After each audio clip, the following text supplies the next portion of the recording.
Bonjour à tous, du coup, dans un premier temps. J'espère que tout le monde va bien. Bonjour Charles, du coup. J'espère que tout le monde va bien aujourd'hui. Donc aujourd'hui, on est avec Nicolas, qui va Non, nous parler de... Frédéric, Frédéric, pardon, désolé. c'est J'ai pas grave, mélange. hein. Désolé. Ça a dû vous arriver plein de fois, mais c'est pas très agréable. Je suis là. Ça fait On est 52 avec ans que ça Frédéric, dure à peu près. on est avec Frédéric Nicolas, pardon, du coup, qui va nous parler de la gestion du stress.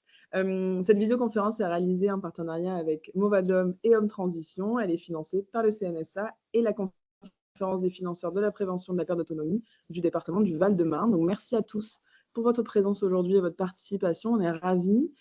Comme d'habitude, moi, je serai vraiment là pour épauler Frédéric dans toute la gestion, on va dire, de la visio. S'il y a des questions pendant la présentation de Frédéric, n'hésitez pas à les poser dans le chat. On pourra éventuellement, je pourrais éventuellement les poser à Frédéric en direct et on pourra peut-être avoir une réponse live. Si jamais ça n'a pas de rapport particulier ou ça va prendre un peu de temps, on les gardera pour la fin et on consacrera quelques minutes, comme d'habitude, à une session questions-réponses où on pourra échanger en direct, ouvrir les micros, les caméras et du coup se voir, s'entendre, ce qui est toujours plus agréable. Et voilà. En bas de votre écran, vous avez toujours le petit lien d'inscription go.movadom.com/visio. N'hésitez pas à cliquer dessus, le consulter plus tard, c'est pas très grave, mais au moins ça vous permettra de voir ce qui arrive dans les prochaines semaines, de vous inscrire aussi aux prochaines visios, aux prochains cours de yoga, de sophrologie. Donc n'hésitez surtout pas à consulter le lien. Et puis, on va pouvoir démarrer. Frédéric, si vous êtes prêt, je vais vous laisser prendre le contrôle du coup sur le Alors, document. ça marchait, enfin, j'ai pas réussi la dernière fois et je pense que cette fois-ci, on a de nouveau le même problème. Ok, qu'est-ce que vous n'avez pas du tout de... Non, j'ai pas de bouton contrôler. En fait, je suis obligé de passer par le navigateur Ok, parce que ma d'accord. version de Teams est pas compatible parce que je suis sur Mac. Ok. Et du coup, là, je n'ai pas de bouton contrôler sur le navigateur. Ah Donc, je vais mince, avoir besoin de vous. il n'y a aucun souci. Je vais, à la limite, vous me faites un petit pass ou visio suivante ou un petit, Ouais, voilà, comme vous allez, voulez. ça marche. Moi, Super. j'y vais. Allez, super. Parfait. Très bien. Vite. Ben, À en tout à avant. l'heure. Merci beaucoup. Mesdames, messieurs, bonjour. Donc, le thème d'aujourd'hui, c'est comprendre et gérer le stress. Comprendre et gérer le stress, c'est pas évident. Déjà, c'est la première chose. Euh, pour la bonne et simple raison, c'est que aujourd'hui, dans notre société, on va dire que il y a énormément de sources de stress, peut-être même encore plus cette semaine, si vous suivez l'actualité. Hem, les conditions, socio-économiques ont tendance quand même à se détériorer.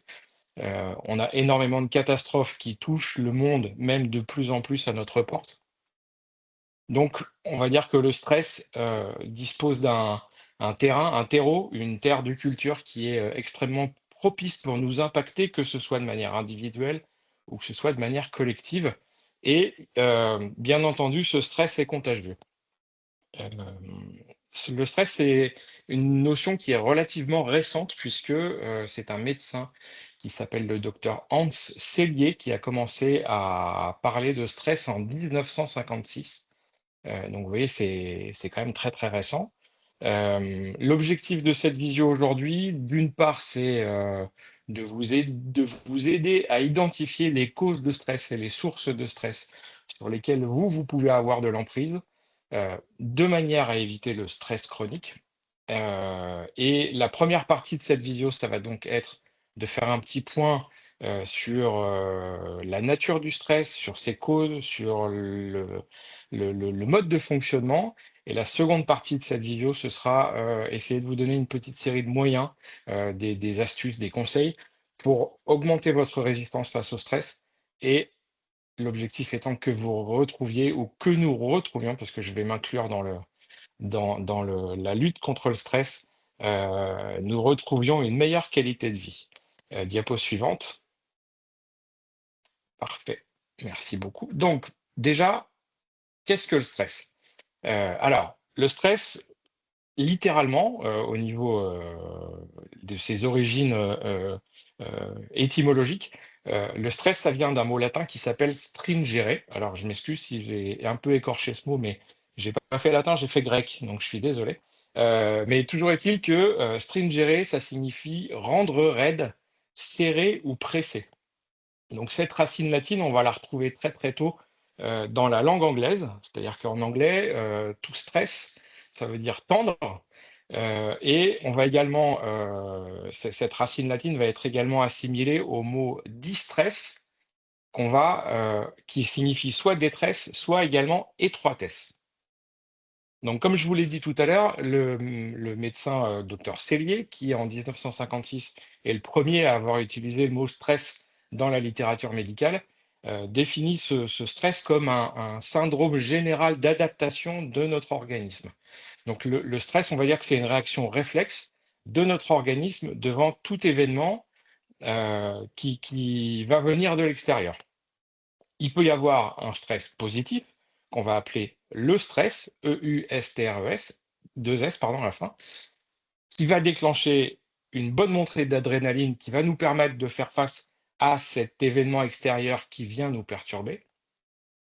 Et on va pouvoir concentrer notre énergie vers une action efficace. Ça, c'est le premier type de stress. Le deuxième type de stress, c'est le distress, donc comme en anglais, qui est le stress négatif et que aujourd'hui nous avons appelé le stress tout simplement.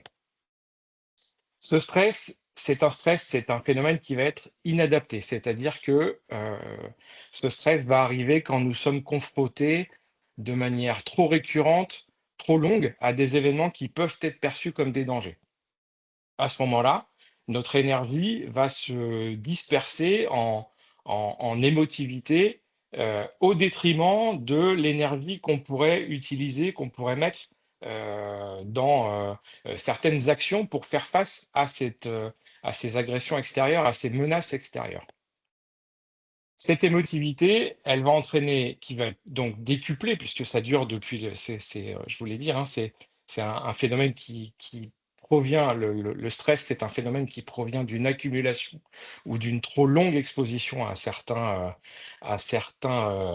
phénomènes extérieurs, certaines agressions extérieures. Cette émotivité qui va être décuplée va entraîner des conséquences au niveau physique, au niveau émotionnel et au niveau comportemental. Si on résume, le stress, c'est donc une réaction physique et émotionnelle face à une situation qui peut être perçue par notre organisme ou par notre inconscient comme quelque chose de difficile ou quelque chose de menaçant. Voilà. Chloé, est-ce qu'on peut passer à la diapo suivante, s'il te plaît? Parfait, merci beaucoup. Donc, le stress va s'appliquer, avoir une action sur notre corps via des hormones. Des hormones, ce sont des substances qui sont libérées par des glandes au niveau de notre organisme et ces hormones, elles vont avoir une action sur l'ensemble de nos viscères et sur l'ensemble de nos organes. Là, ici, dans le cas du stress, le cerveau tout va démarrer donc au niveau du cerveau. C'est quelque chose qui est complètement inconscient. Vous ne pouvez pas le contrôler de manière fine. Donc le cerveau va détecter une menace et ce cerveau va activer une autre partie du système nerveux qui s'appelle l'hypothalamus. Cet hypothalamus, avec des neurotransmetteurs, avec des transmetteurs organiques, va stimuler les glandes surrénales qui sont donc les glandes qui se trouvent au-dessus du rein. Et ces glandes surrénales, elles vont libérer l'adrénaline. L'adrénaline est donc une hormone, un neurotransmetteur qui va permettre d'avoir une action sur nos organes. Cette libération d'adrénaline, ça va être le signal d'alarme qui va informer l'organisme de cette agression, de ce qui a été identifié comme une agression extérieure. Qu'est-ce qui va se passer au niveau de nos organes suite à la libération de cette adrénaline? Plusieurs choses. Déjà, première chose, votre cœur va se mettre à battre plus vite et plus fort. Automatiquement, si votre cœur bat plus vite et plus fort, votre tension artérielle va augmenter. L'irrigation sanguine étant, ça va être meilleur, enfin le fait que votre tension artérielle augmente, ça va permettre d'avoir une meilleure irrigation sanguine à la fois au niveau de vos muscles et à la fois au niveau de vos cerveaux. Je vous rappelle que le phénomène de stress, l'objectif de cette réponse au stress, c'est d'avoir une capacité de faire face à ce stress qui va être augmentée. Donc la tension artérielle monte, la circulation sanguine augmente, l'afflux de sang se fait massivement au niveau des organes, au niveau des muscles et au niveau du cerveau. Vous allez avoir également un taux de sucre dans le sang qui va augmenter. Ce taux de sucre dans le sang qui augmente va permettre à votre muscle, à vos muscles et à votre cerveau de disposer de toute l'énergie nécessaire pour répondre à cette situation d'urgence. Si votre cerveau est mieux irrigué, si votre cerveau a plus d'énergie pour pouvoir travailler, pour pouvoir réagir, vous allez avoir une conscience des événements qui vous entourent et de votre environnement qui va être beaucoup plus aiguisée, qui va être beaucoup plus fine. Votre vigilance va s'accroître. Tous ces phénomènes, ça va vous permettre ou ça va nous permettre de prendre des décisions dans l'urgence. Comme je vous l'ai dit tout à l'heure, toutes ces réactions, toutes ces actions au niveau de notre organisme, elles se font de manière complètement automatique pour la bonne et simple raison. Pourquoi est-ce que c'est automatique? Parce que l'objectif, c'est d'avoir une réponse rapide. Donc, quelque chose sans notre contrôle. Si on doit contrôler cette réaction, on va perdre beaucoup trop de temps. Euh, donc, dans ce qui nous intéresse aujourd'hui, le stress dans cette situation va nous permettre de faire face à des situations de danger. Mais également, ça va nous permettre de faire face aux changements et aux transformations de ce qui nous entoure et qui font partie de notre vie tous les jours. Donc, le stress va être une réaction qui va être nécessaire et salutaire pour pouvoir sortir de cette zone de danger. Là, on est dans un phénomène de réponse qui est court, c'est-à-dire que on est sur une situation de courte durée. Maintenant, le problème, ça, c'est quelque chose de sain et on a une réaction de l'organisme qui est tout à fait saine et qui est tout à fait adaptée. Maintenant, si cette situation de stress persiste, euh, il va y avoir une suractivation de cet axe entre le cerveau, les glandes surrénales, pardon, le cerveau, l'hypothalamus et les glandes surrénales. Cette suractivation, qu'est-ce qu'elle va faire? En plus de libérer de l'adrénaline ou voire même arriver à un certain moment, au lieu de libérer de l'adrénaline, elle va libérer ce qu'on appelle le cortisol. Le cortisol, c'est une autre hormone qui fait partie de notre corps et donc elle va libérer du cortisol, heu, sur un temps très long, ça va être vraiment quelque chose de prolongé. Cette libération de cortisol de manière prolongée, elle peut avoir des effets néfastes, que ce soit sur notre physique, que ce soit sur nos émotions, que ce soit sur nos relations et que ce soit même éventuellement sur tout ce qui est intellect. Chloé, est-ce qu'on peut passer à la diapo suivante, s'il te plaît? Donc ça, je reviens juste 2 secondes sur la situation, sur la réponse au stress, sur des périodes de stress qui sont courtes. Là, vous voyez, il y a donc une phase. La première phase, c'est une phase d'alarme. On a une activation rapide, le cœur s'accélère, les muscles se tendent. On revient sur l'origine du mot stress, hein, en anglais, tout stress, ça veut dire tendre. Euh, Là, on a une libération des hormones qui sont adrénaline et noradrénaline qui sont libérées par les glandes surrénales. Une fois que la période de stress, une fois que la période qui est identifiée comme une agression par votre organisme a disparu, normalement, ce qui arrive, c'est qu'on passe en phase de récupération. On a donc une relaxation, on se détend après cette gestion du stress. Le cortisol, dont je vous parlais tout à l'heure, qui est donc une autre hormone, est libéré et cette libération de cortisol va permettre de réguler des fonctions corporelles et de rétablir l'équilibre au niveau des sécrétions hormonales. Chloé, est-ce qu'on peut passer à la diapo suivante, s'il te plaît? Alors, juste, ouais, c'est pas grave. Donc, si on résume sur les effets à court terme, dans le cadre de la libération d'adrénaline et de noradrénaline, on a d'une part une mobilisation de l'énergie, deuxièmement une amélioration de la vigilance, troisièmement une augmentation de la circulation sanguine. Ça, on est sur des effets à court terme. Sur des effets à long terme, à ce moment-là, on parle de stress chronique. On va avoir des niveaux élevés de cortisol à l'intérieur de l'organisme qui peuvent entraîner des dysfonctions et perturber l'immunité. Voilà.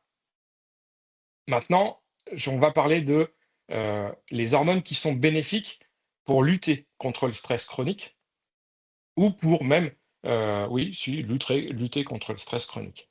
Euh, donc, les hormones anti-stress, les hormones qui permettent de lutter contre ce stress chronique, c'est ce qu'on appelle bien souvent les hormones du bonheur, en fait.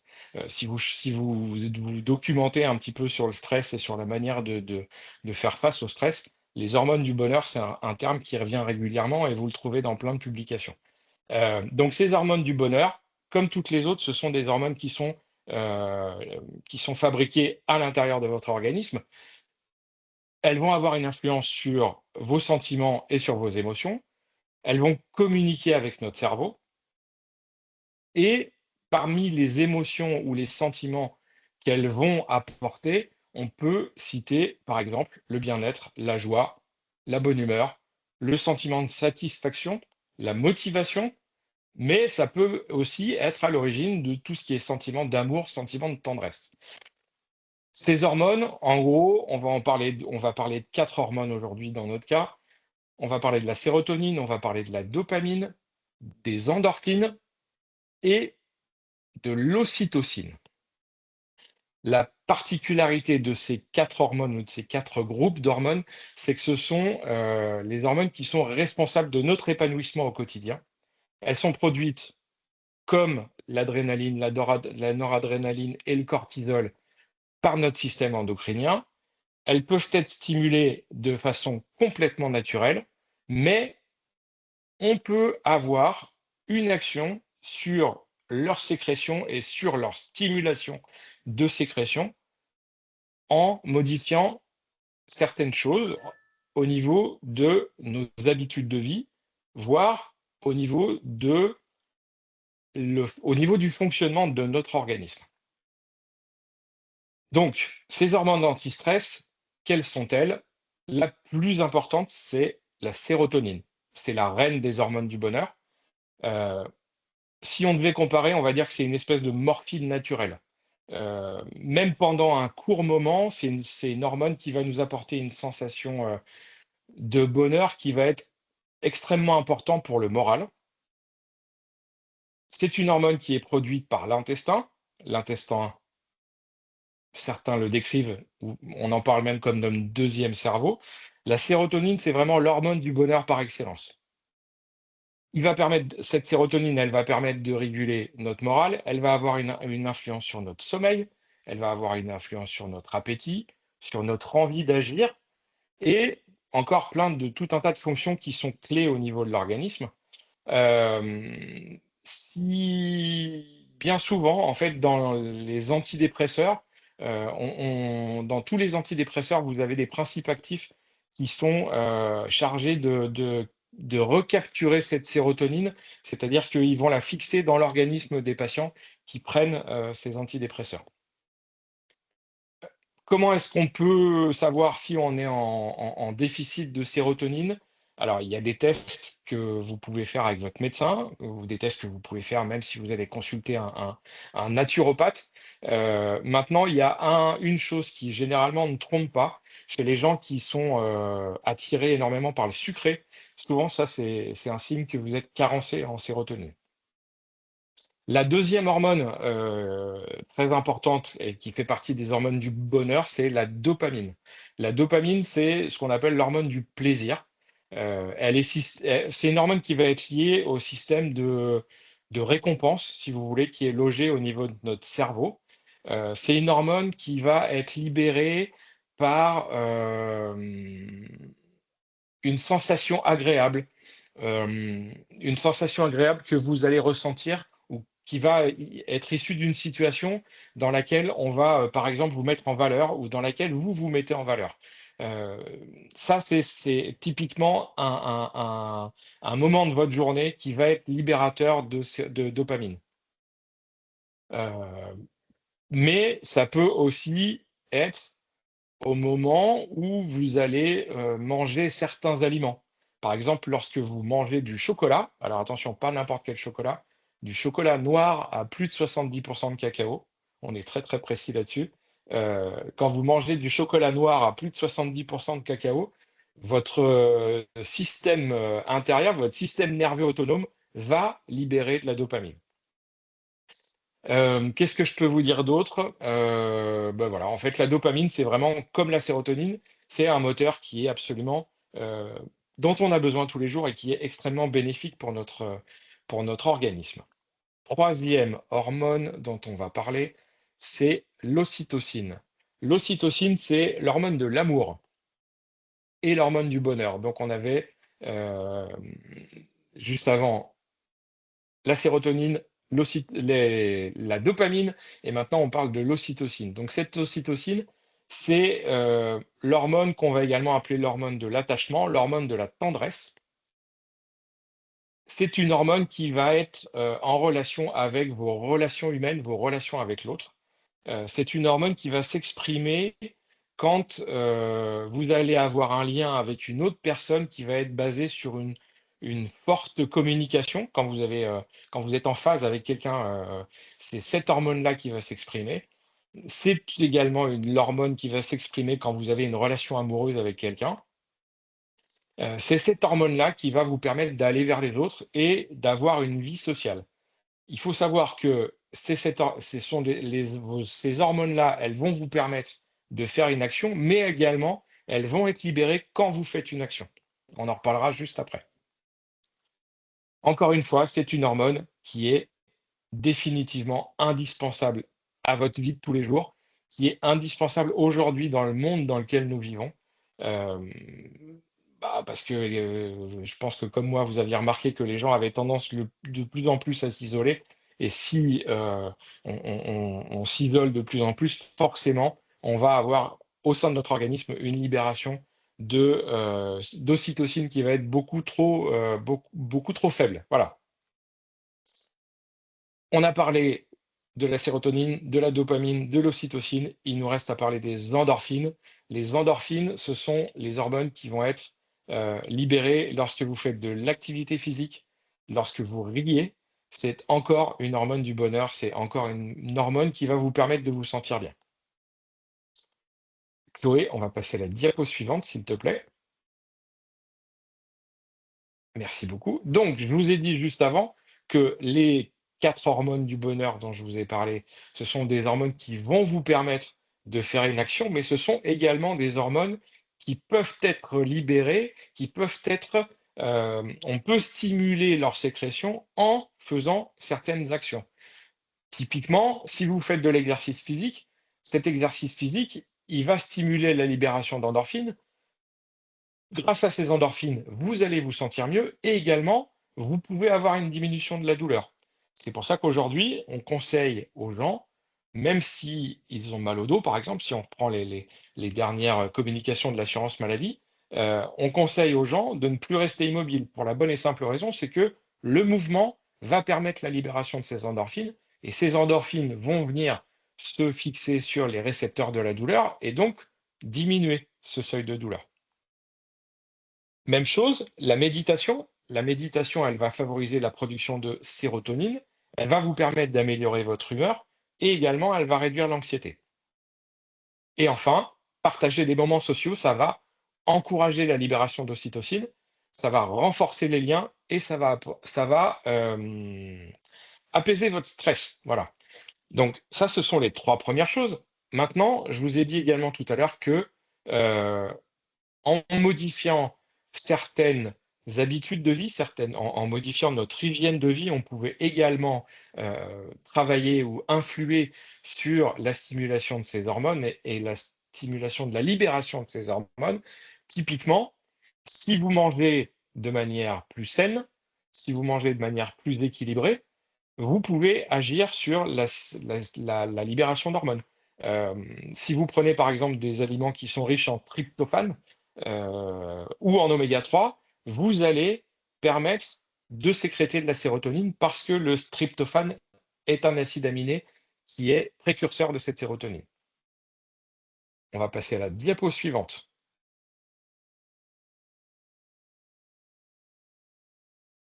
Alors, pourquoi est-ce que le stress est-il si important à comprendre? Heu, Tout simplement parce que pour pouvoir travailler sur, cette régulation du stress, il faut que vous arriviez et pour pouvoir contrer les effets à long terme de ce stress, il faut arriver à identifier ce qui vous stresse. C'est les facteurs, les situations ou même vos habitudes de vie qui peuvent être à l'origine de ce stress chronique. Pour la bonne et simple raison, c'est que tant qu'on reste sur une libération d'hormones, du stress sur un temps court, on va avoir des effets du stress qui vont être positifs. Plus on va avancer dans le temps avec un stress qui dure, un stress qui peut devenir chronique, plus les effets de ce stress peuvent être délétères pour notre organisme. Euh, alors, Qu'est-ce que ça signifie? Beh, tout simplement, tout à l'heure, je vous ai parlé du cortisol. Heu, Ce cortisol, c'est donc, une hormone qui fait partie de la famille des stéroïdes. Les stéroïdes, vous savez, c'est, les substances que s'injectent ou que s'injectaient, je ne sais pas si ça continue, mais je pense que si, les athlètes pour augmenter leur performance. Bah, tout simplement, ce cortisol fait partie de cette famille des stéroïdes. C'est une hormone qui va être, produite toujours par les glandes surrénales. Ce cortisol, il va avoir de nombreuses fonctions dans le corps humain.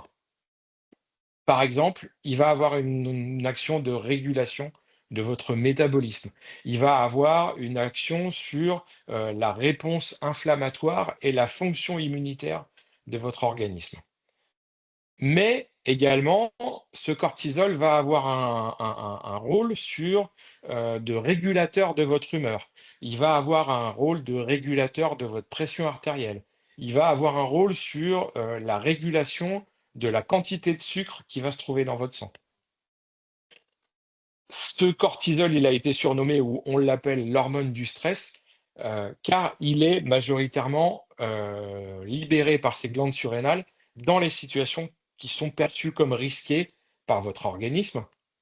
Donc cette libération de cortisol, elle va augmenter la pression artérielle, elle va libérer du glucose qui peut être stocké dans vos muscles ou qui va être stocké dans vos graisses, dans le sang, ce qui permet à votre corps d'avoir plus d'énergie, ce qui permet à vos muscles d'avoir plus d'énergie, à votre cerveau d'avoir plus d'énergie pour agir.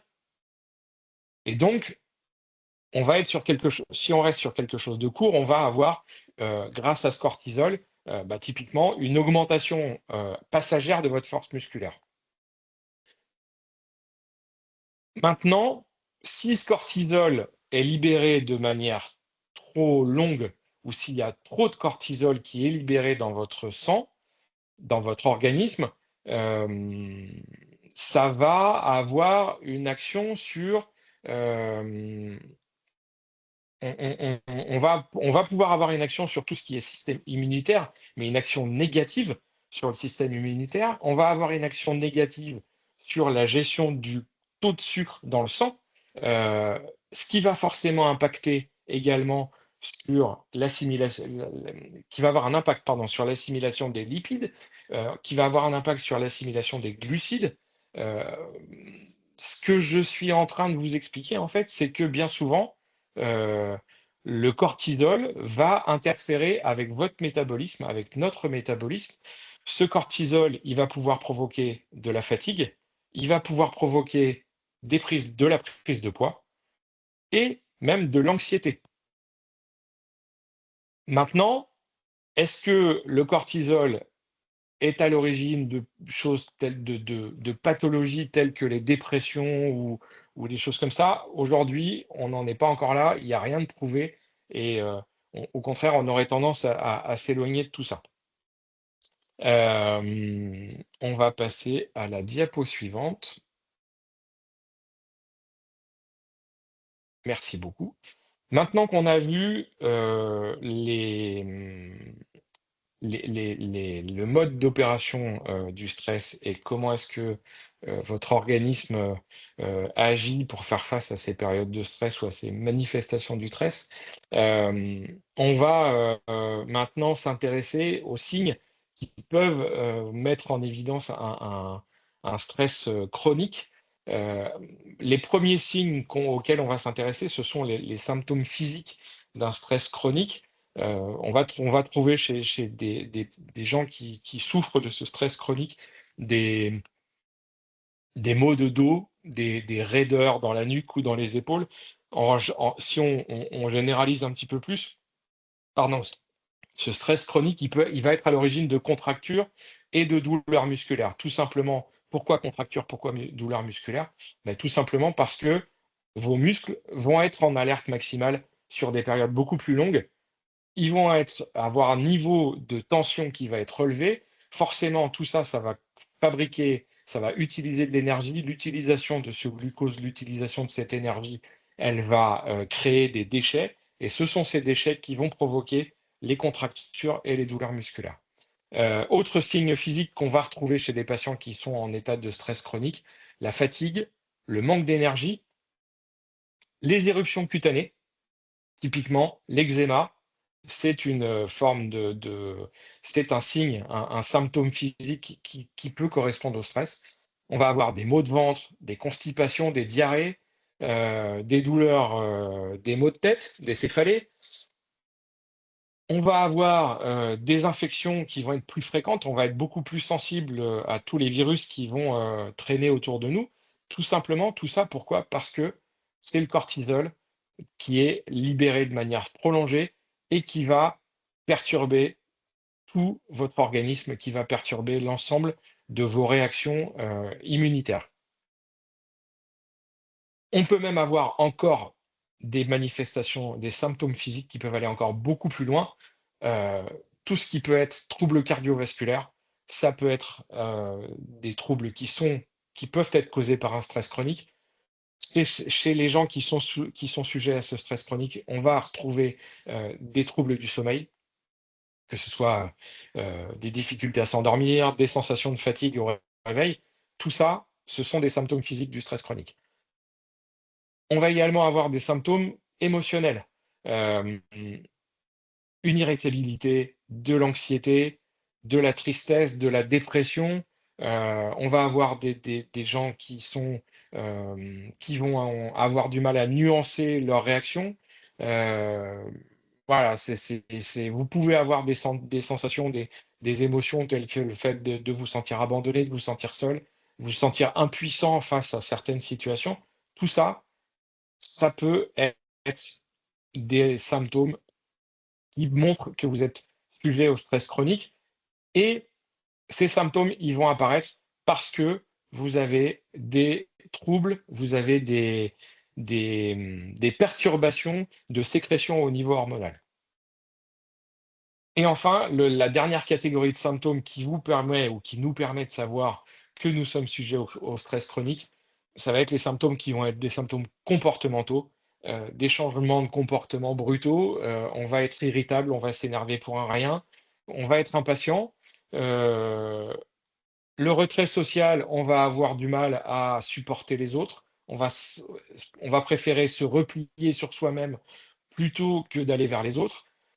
On va avoir une perte de l'enthousiasme, on va avoir une perte de l'envie d'entreprendre. Voilà, vous vous levez le matin, vous avez envie de rien, vous n'avez pas envie de sortir, vous n'avez pas envie d'aller rencontrer des gens, vous n'avez pas envie de faire de l'activité physique. Voilà, tout ça, tous ces troubles du comportement, ça peuvent signer euh, un stress chronique. Autre chose qui là peuvent être autres signes, pardon, euh, qui sont là un peu plus forts. On rentre dans des signes qui sont quand même un peu plus inquiétants. Ça va être tout ce qui est perte d'appétit, un amaigrissement, et également l'utilisation soit de stimulants, par exemple, des excitants, une consommation importante de café, enfin de caféine en règle générale, mais également tout ce qui peut être alcool, tranquillisant, qui vont vous permettre d'oublier la situation dans laquelle vous êtes et de ne pas avoir à faire face aux agressions extérieures. Est-ce qu'on peut passer à la diapo suivante, s'il te plaît, Chloé? Alors, après avoir parlé des symptômes du stress, on va maintenant s'intéresser aux causes. Alors, j'ai essayé d'adapter un petit peu plus. J'ai essayé de me focaliser sur les causes fréquentes de stress chez les seniors, donc j'ai oublié tout ce qui était partie surcharge de travail et charge mentale familiale où il faut s'occuper de ses enfants. Ce qui ne veut pas dire que on ne peut pas avoir de causes de stress dues à ses enfants quand on est arrivé à un certain âge. Euh, Typiquement, les causes de stress, eh ben, les causes fréquentes de stress, c'est les causes qu'on va retrouver chez un grand nombre de personnes, quel que soit l'âge. Typiquement, toutes les causes pardon, qui peuvent être causées par la vie courante.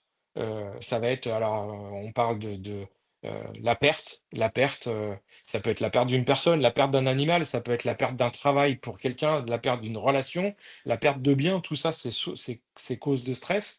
Euh, les relations avec les autres, les conflits, le refus de dialogue, éventuellement même, pourquoi pas dans certains cas, le harcèlement. La solitude, ça va également être une source de stress. Et puis, bah, voilà, toutes les petites contrariétés, les grandes contrariétés qui font notre vie quotidienne. Et également les difficultés qui vont être liées à notre environnement, que ce soit le bruit, que ce soit le climat, que ce soit la densité de population qui nous entoure, et également même la complexification du monde. Mais en fait, vous voyez que finalement, tout ça, tout est très vite lié en fait dans ces causes. On peut avoir également des habitudes de vie qui vont favoriser le stress. Là, on va citer entre autres l'alimentation déséquilibrée, qui va provoquer des carences ou des excès, l'absence d'activité physique, l'alcool, le tabac, les maladies. Tout ça, ce sont des choses qui vont diminuer notre résistance. Ce sont des facteurs qui vont diminuer notre résistance pour faire face au stress.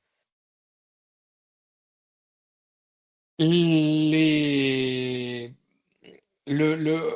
si vous écoutez, si vous suivez un petit peu, si vous écoutez, vous lisez, les magazines ou si vous allez sur internet, aujourd'hui on parle beaucoup de stress, c'est quelque chose qui est très dans l'air du temps en fait, hein, on a énormément de changements au niveau, sociétal qui vont complètement nous échapper, sur lesquels on ne peut pas avoir d'influence. On parlait tout à l'heure du climat, on va parler des tout ce qui est phénomène migratoire, les catastrophes naturelles, le terrorisme même, c'est tout ça. Même si ça ne nous est pas directement, ça ne va pas nous impacter de manière directe et de manière personnelle, forcément, cette ambiance au niveau sociétal, cette ambiance va avoir une influence sur un stress qui peut être, pour le coup, qui va être majoré chez certaines personnes. Euh, Maintenant, est-ce que on peut faire un lien entre stress et dépression? Heu, on peut être déprimé sans être stressé et on peut être stressé sans être déprimé. Il faut pas forcément assimiler les 2.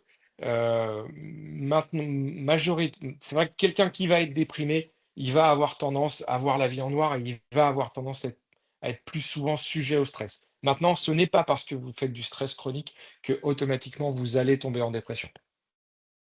Une chose également qui va, avoir une influence sur, qui peut être cause de stress, c'est la manière, hem, c'est l'ensemble des choses que vous avez vécues dans votre vie.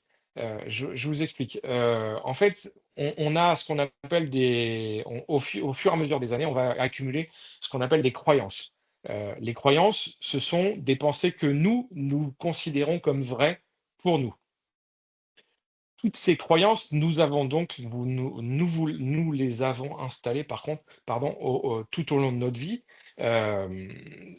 ça va s'installer, ça va arriver au fil des événements que vous avez vécus, au fil des relations que vous avez eues avec vos proches. Heu, Ces croyances, elles vont s'installer en fonction des succès que vous aurez eus dans votre vie, mais également des défaites et on va construire des croyances sur nous-mêmes.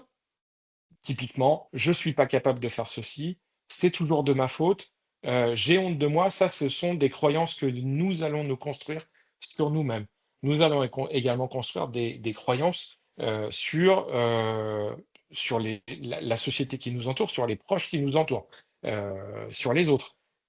Il a plus de chance que moi, les autres ont plus de chance que moi, les autres ont eu une enfance, qui était, plus heureuse que la mienne. Ah, on a perdu Chloé. C'est pas grave, on continue. Ils ont eu une enfance qui était plus heureuse que la mienne. Tout ça, ça va avoir une influence sur, les sources de stress que vous pouvez avoir. On va également se construire des croyances au niveau de la vie en règle générale. Typiquement, la vie est difficile, le monde va mal, il faut se battre pour réussir. Tout ça, ce sont des croyances que nous allons, accumuler au fil du temps et au fil de nos expériences. Si on schématise, on va dire que ces croyances, ce sont des filtres, des lunettes que vous allez mettre sur vos yeux et qui vont vous permettre de comprendre les événements qui vont vous arriver au quotidien. Mais forcément, comme toutes les lunettes, ces croyances, elles vont déformer votre vue et donc elles vont déformer, elles vont avoir une influence sur la perception des événements que vous allez traverser. Retenez ça parce que, c'est important pour la suite. D'accord? Donc si vous devez observer votre stress, il faut d'abord prendre conscience que vous avez des lunettes et que ces lunettes, ce sont les croyances que vous vous êtes fabriquées au cours de votre vie et que forcément, la vision que vous avez du monde aujourd'hui est perturbée par ces lunettes. On va passer, s'il te plaît, Chloé, à la diapo suivante. Merci beaucoup. Alors, quels vont être les effets du stress sur notre santé? On a commencé à l'aborder tout à l'heure. Déjà, une chose qu'il faut retenir, c'est que le stress n'est pas une maladie. Ça, c'est déjà la plus importante, pardon. Le stress n'est pas une maladie. Maintenant, vous pouvez avoir des maladies qui vont être créées par le stress. Par exemple, votre stress, un stress chronique, peut engendrer des troubles au niveau cardiovasculaire. Un stress chronique peut également faire souffrir vos organes et entraîner des troubles fonctionnels. Tout à l'heure, je vous ai parlé de maux de dos, de contractures musculaires, de fatigue musculaire. Ça peut être, entre guillemets, une maladie qui est due au stress. Vous pouvez avoir des troubles digestifs qui vont être créés par le stress, des ulcères à l'estomac, des troubles digestifs qui vont s'exprimer par des diarrhées, les problèmes de peau, les problèmes cutanés, hein, l'eczéma, heu, l'urticaire, tout ça, ça peut venir du stress, ça peut être causé par le stress. Qu'est-ce qu'on a également parlé tout à l'heure? Les douleurs de tête, les maux de tête, les céphalées, tout ça, ça peut être, provoqué par une accumulation de stress chronique. Également, quelque chose, si vous voulez, si on schématise un petit peu tout ça, ce n'est jamais qu'un cercle vicieux. C'est-à-dire que, le stress va engendrer des troubles au niveau, métabolisme. Ces troubles au niveau métabolisme peuvent avoir une action sur, la survenue de pathologies et au final, la survenue de pathologies va augmenter votre état de stress chronique. Hem, Au niveau, perturbation, de notre organisme, bah, typiquement, le stress peut engendrer des troubles du sommeil. C'est-à-dire que soit vous allez avoir du mal à vous endormir, soit vous n'aurez pas de problème pour vous endormir, mais par contre, vous aurez un sommeil de mauvaise qualité. Votre corps ne va pas se reposer suffisamment, votre esprit ne va pas se reposer suffisamment.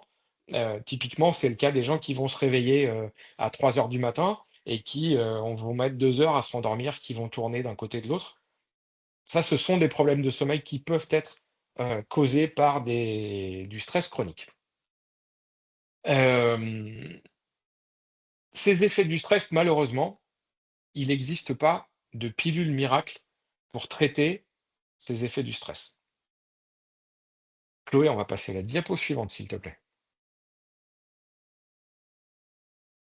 Donc, s'il n'y a pas de pilule miracle, il va falloir que ce soit vous qui adoptiez certaines stratégies, qui adoptiez certaines habitudes de vie, qui changiez vos habitudes de vie pour travailler sur votre gestion du stress. Quelles sont les comment ça s'appelle? Les stratégies que vous pouvez mettre en place? Bah, écoutez, si on résume, si vous reprenez tout ce que je vous ai dit avant, heu, une des stratégies principales, il va falloir libérer ces fameuses hormones du bonheur. Comment est-ce qu'on fait pour libérer ces hormones du bonheur? L'activité physique, la méditation ou la relaxation et le lien social et également travailler sur son alimentation et son sommeil. Oui, on va passer à la diapo suivante. On va d'abord s'intéresser, si vous êtes d'accord, à la relaxation. Alors, j'ai appelé ça relaxation, maintenant on peut aussi appeler ça méditation, on peut appeler ça cohérence cardiaque, ça j'en reparlerai juste après. L'objectif, c'est de trouver une technique, de trouver une solution pour diminuer vos tensions musculaires qui sont dues au stress. Vous allez forcément avoir un lien entre votre corps et votre esprit, pardon. Le fait de travailler sur et de réduire vos tensions musculaires va forcément permettre de diminuer votre agitation mentale. Et si vous diminuez votre agitation mentale, ça va forcément avoir encore un lien plus fort et ça va avoir une action plus forte sur vos tensions musculaires. Déjà, comment est-ce qu'on peut faire pour travailler de la relaxation ou de la méditation? Déjà, c'est essayer de prendre conscience des tensions qui existent dans votre corps. Quand vous êtes en position assise, là, vous êtes en train de regarder cette visioconférence. Dans quel état de tension musculaire sont vos épaules? Dans quel état de tension musculaire est votre cou, vos bras, vos jambes, votre mâchoire? Il faut que vous écoutiez les tensions musculaires qui sont, hem, comment s'exprime votre corps? Voilà ce qu'il faut que vous écoutiez. Comment est-ce quels vont être les bienfaits ou, comment est-ce que la relaxation ou la méditation va avoir une action sur votre corps et sur votre état de stress? Et ben, tout simplement, hem, cette relaxation, le fait de travailler sur vos tensions musculaires, ça va permettre de diminuer le rythme du cœur, ça va permettre de diminuer le rythme de l'activité cérébrale, votre pression artérielle va diminuer, votre rythme respiratoire va s'amplifier, c'est-à-dire que vous allez prendre des volumes d'air qui vont être plus importants et donc vous allez avoir une fréquence respiratoire qui va être plus faible. Tout ça, ce sont des phénomènes qui vont amener votre corps à se détendre. On peut, si on peut essayer même de s'approcher presque d'une détente qui va être comparable à celle que vous avez quand vous dormez. Mais là, votre esprit va rester réveillé. Et surtout, cette technique de relaxation, cette relaxation ou cette, méditation, elle va permettre de libérer des endorphines. Tout à l'heure, je vous ai parlé de la cohérence cardiaque. Je vous mettrai deux trois lignes dans la discussion tout à l'heure. Ça, c'est une technique qui est, extrêmement intéressante, que moi je conseille à tous mes patients au cabinet. C'est, une technique qui a été décrite par un médecin qui s'appelle le docteur OR. C'est la technique qu'on appelle 3-6-5. C'est 3 exercices de respiration par jour matin, midi et soir, pendant 5 minutes et il faut faire 6 mouvements inspiration, expiration par minute. Je vous mettrai un petit lien, il y a une application qu'il faut télécharger qui est extrêmement bien faite et ça marche super bien et ce principe de cohérence cardiaque, en fait, ces exercices de cohérence cardiaque, ça permet d'avoir un apaisement, au niveau, de l'organisme, au niveau, physique et au niveau émotionnel pendant 5 heures. On en reparle, je vous remettrai le lien tout à l'heure. On va passer à la diapo suivante. Merci beaucoup. Hem, Je vous ai parlé je vous ai dit qu'on pouvait avoir une action indirecte sur notre stress en faisant attention à notre alimentation et à notre sommeil. Alors, c'est en partie vrai, mais finalement, vous vous apercevez que euh, toutes ces choses sont liées, c'est-à-dire que ce soit l'alimentation, le sommeil, l'activité physique et la socialisation, tout ça, ça ne fait partie finalement que d'un cercle. Et ce qui va avoir une action, en fait, toutes ces quatre choses sont liées. J'ai oublié d'ailleurs même relaxation ou méditation en bas du cercle. En fait, typiquement aujourd'hui, notre mode d'alimentation dans la société actuelle, il va pêcher par 2 choses. Il va pêcher par un excès de quantité, on mange beaucoup trop, et il va pêcher par un déficit en qualité. Aujourd'hui, pour que si on veut retrouver une alimentation qui nous permette de nous maintenir en bonne santé, notre alimentation, elle doit être équilibrée, elle doit être adaptée à nos besoins journaliers, donc ni trop peu, ni trop. Elle doit être riche en nutriments essentiels. Les nutriments, c'est ce qui va permettre de sécréter les hormones. Tout à l'heure, je vous parlais du tryptophane. Le tryptophane, on va le ramener dans notre organisme grâce à une alimentation de qualité, euh, notamment par certaines graisses. euh, et également, typiquement, si vous mangez des poissons gras, style sardines ou maquereaux, plusieurs fois par semaine, vous allez forcément augmenter vos apports en tryptophane. Le sommeil, le sommeil, pourquoi est-ce que c'est important d'avoir un sommeil de qualité? Parce que ce sommeil, il va vous permettre de récupérer, que ce soit au niveau fatigue physique ou au niveau fatigue psychique. Si vous avez une alimentation de qualité et une alimentation équilibrée, forcément, vous allez pouvoir avoir un sommeil de meilleure qualité.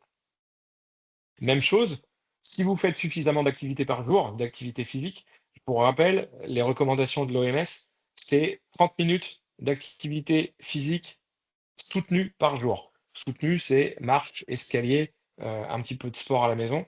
Ça, c'est de l'activité physique soutenue.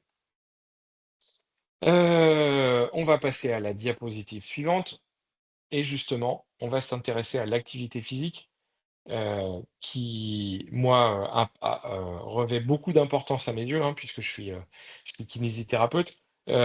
Cette activité physique, si elle est pratiquée de manière régulière et quotidienne, elle va avoir une action sur vos tensions musculaires également, puisque cette activité physique, elle va provoquer une libération de dopamine, et elle va provoquer une libération d'endorphine également.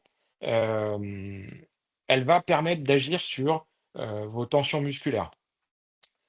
Mais au-delà de ça, elle va avoir une activité sur une action sur votre circulation sanguine. Elle va avoir une activité sur votre capacité cardiaque, sur votre capacité pulmonaire. Elle va entretenir la souplesse et la force de vos muscles. Euh, Elle va vous permettre de stabiliser le poids. Elle va vous permettre de résister aux maladies. Pardon, vous voyez, l'activité physique, c'est quelque chose qui est primordial et il faut vraiment le mettre en avant dans vos routines journalières. On va passer à la diapo suivante. Merci beaucoup. Heu, on s'est intéressé à tout ce qui était physique. On va maintenant s'intéresser à tout ce qui est un peu plus psychique. Une chose importante et qui est primordiale, dans la gestion du stress, c'est ce qu'on va appeler gérer les pensées c'est avoir une action sur nos pensées négatives. Je vous parlais tout à l'heure des croyances qui influent votre vision du monde, comme si vous aviez revêtu des lunettes qui perturbaient la vision que vous avez du monde qui nous entoure. Typiquement, les pensées négatives peuvent être créées par ces croyances que nous avons acquises. Hem, beh, il y a certaines, croyances qui vont être installées depuis très longtemps chez nous. C'est-à-dire que ce sont des croyances qui se sont installées pendant notre enfance parce que, hem, nous avions besoin soit d'attirer l'attention, soit de satisfaire, les envies, les envies de nos parents ou les envies des adultes qui nous entouraient.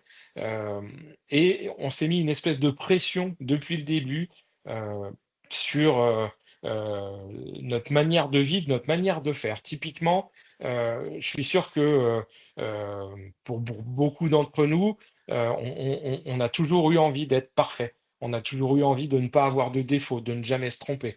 Il y a beaucoup de personnes, peut-être vous en faites partie, qui ont du mal à montrer leurs faiblesses. C'est-à-dire que c'est des gens qui vont avoir tendance à cacher leurs sentiments. Euh, c'est des gens qui vont se dire, il faut être fort, il faut que je me domine. C'est des gens qui vont refuser, par exemple, de pleurer devant quelqu'un d'autre.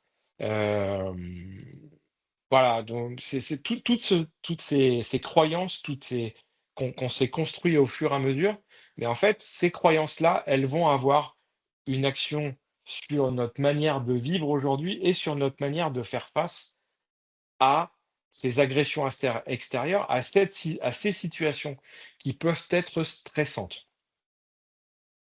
Une des choses que vous devez garder à l'esprit au niveau, une action que vous pouvez avoir sur votre psychisme, ça va être de se libérer de ces messages qui sont contraignants. Vous avez le droit de vous offrir des permissions. Heu, Typiquement, vous n'êtes pas responsable du bonheur des autres. Votre bonheur, le plus important des bonheurs, c'est le vôtre. Ça, c'est une chose qu'il faut garder à l'esprit et Heu, ça peut avoir une action, ça peut avoir, une action sur votre capacité à faire face à certaines situations stressantes. Même chose, vous avez le droit de vous faire plaisir, vous avez le droit de demander de l'aide, vous avez le droit d'être triste et d'avoir besoin de réconfort. Vous avez le droit de faire des erreurs. Ça, c'est quelque chose, si vous le répétez un petit peu tous les jours, c'est quelque chose qui peut permettre de diminuer vos situations de stress chronique. Hem et vous avez le droit également d'avoir une vie facile et une vie agréable. Il faut se le répéter tous les jours. On va passer à la diapositive suivante, s'il te plaît, Chloé. Alors, hop, on en est euh, à la diapo 16. L'importance du lien social, ben, typiquement, l'importance du lien social, ça va rassembler tout un tas de choses. C'est-à-dire que le fait de participer à des activités en groupe, le fait d'échanger avec des proches, que ce soit de la famille, que ce soit des amis, tout ça, ça fait également partie de ce que je vous ai dit tout à l'heure. C'est-à-dire que, ce sont des situations dans lesquelles vous pouvez trouver du réconfort. Ce sont des situations dans lesquelles vous pouvez trouver un certain épanouissement et cet épanouissement va avoir une influence, va avoir une action sur un éventuel stress chronique. Pour la bonne et simple raison, c'est que, ce lien social, ce partage avec d'autres, ça va être une source de libération d'ocytocine, l'ocytocine qui est également une des hormones du bonheur. On va passer à la diapo suivante. Hem, Prendre soin de son mental et ben tout simplement, il y a pas de mal à se faire du bien. Vous avez le droit de prendre du plaisir. On est tous ici pour, on a tous, je pense, un des mêmes buts dans la vie qui est d'être heureux. Hem Malgré tout, ce but, on a du mal à l'atteindre tous les jours et tout le temps parce que, il y a eu ou il y aura encore des situations qui vont être des difficultés. Il y a des situations difficiles, il va y avoir des difficultés à surmonter, mais l'objectif de chacun dans la vie, c'est quand même, le plus souvent possible, d'être heureux.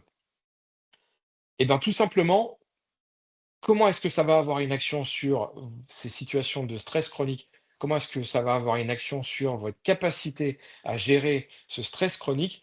Tout simplement parce que le fait de se sentir heureux, le fait de se sentir bien, ça va être source de sécrétion d'endorphines et de sérotonine.